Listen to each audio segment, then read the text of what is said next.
Well, in celebration of the sesquicentennial, two artists are doing a cross-country trek to capture images of Canada. Alison Grapes and her friend Carol Loeb, who both, by the way, taught art in the Cape Breton Victoria Regional School Board at one point, are traveling the Trans-Canada creating art. They plan to exhibit their work coast to coast. They're calling the project Trans-Canada 150 times 2.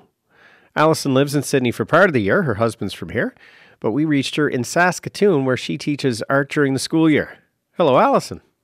Hi, how are you? Not bad. And yourself? I'm pretty well. Pretty good, thanks. So from what I understand, the gimmick is you and your friend Carol are going to drive the Trans-Canada. You stop under every 150 kilometers and take inspiration from whatever's there. No matter what, every 150 kilometers, you have to do a painting from it. That's correct. So you get out of the car and? We get out of the car, we have our cameras, we look at the landscape around us, we look up at the sky, down the ground, maybe get really close up, try and find as many views as we can that is going to inspire a painting. Then we hop back in the car and we take off for our next location. Well, what if you get out and all there are thistles and road signs? Then you paint them. That's the beauty of the Trans-Canada. You don't know where you're going to, well, we do know where we're going to stop, but we don't know what it looks like yet. And you've already done some paintings, right? You've already put this in motion? Yep, we wanted to see if it would work. And so we, last summer, did some photography and brought it home to the studios and we painted. And yep, this is going to work, and we are both really excited. And I've seen some of these paintings on the website, and it looks like like a mix of media. Yes, Carol works in acrylic. Myself, I do acrylic and tempera and India ink. That's that process is fun for me. And you know what's kind of neat looking at some of the paintings, how much the Trans-Canada is a character. Like many of the paintings include fence posts, guardrails, caution signs, yield signs, arrows, speed limits, pavements, road shoulders. I'm looking at one of yours right now.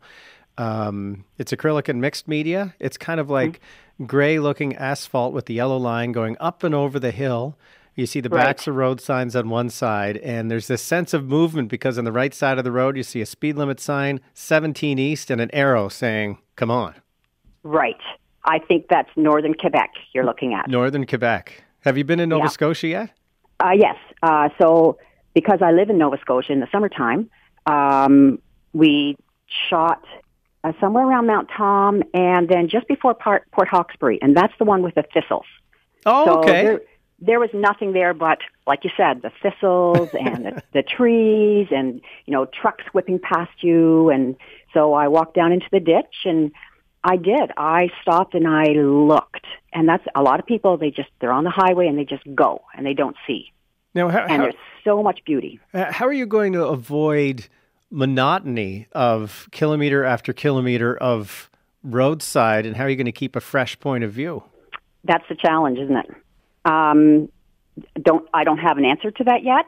I think it is changing our focus. So some are close up, some are far away, some include the highway, some don't. Hopefully there's a cow or two. So hopefully that works in our favor. There are a couple of really lovely ones of which I assume are in the prairies. Like there's one that you did, and it certainly doesn't look like, in contrast to some of the ones I said where there are road signs and asphalt and guardrails and the sense of travel. This one could have been picked for its location. It's a CN rail car passing. Oh, that's Quebec. Passing, and it's Quebec, is it? Yeah. Must be a dairy farm. Yes. Yeah, and there are box cars behind us, and it's almost like it's watercolor, and it's or I guess it's acrylic and tempera, is it? Right. And that's acrylic and tempera. Yeah. Kind of like a Alex Colville-ish feeling of movement in that painting as the train goes by the farm and silos and kind of leaves the farm behind. Thank you. Well, there's one that your friend Carol did. Which now this one must be in the prairies. It's just farmer field and just all blue sky and clouds. The big blue skies of Saskatchewan, right? Yeah. Yeah. So what patterns do you see emerging? I The patterns, the colors of the countryside, the beauty of Canada, I don't know. Just the wonderful views that if you stop and you look for a moment, you're going to see. Have you learned anything about your country yet? Have I learned anything about? It's vast, and it's very different from province to province. It's beautiful. The colors are gorgeous. I have, because I lived in Sydney, and my parents have a cottage in Ottawa.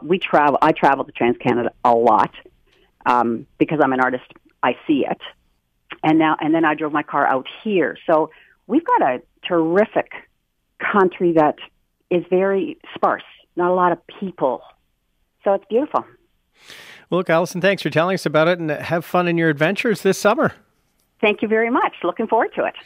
Alison Grapes is an artist who spends part of her year in Sydney. You can check out her project at Transcan150 times 2. The times is the X sign, .weebly.com. That's Transcan150 times 2. .weebly.com. I'll tweet that in just a second. There are plans to exhibit the work from the project coast to coast, including here in Cape Breton. There will be a showing at the Color Natura Gallery in Indian Brook at some undetermined future date.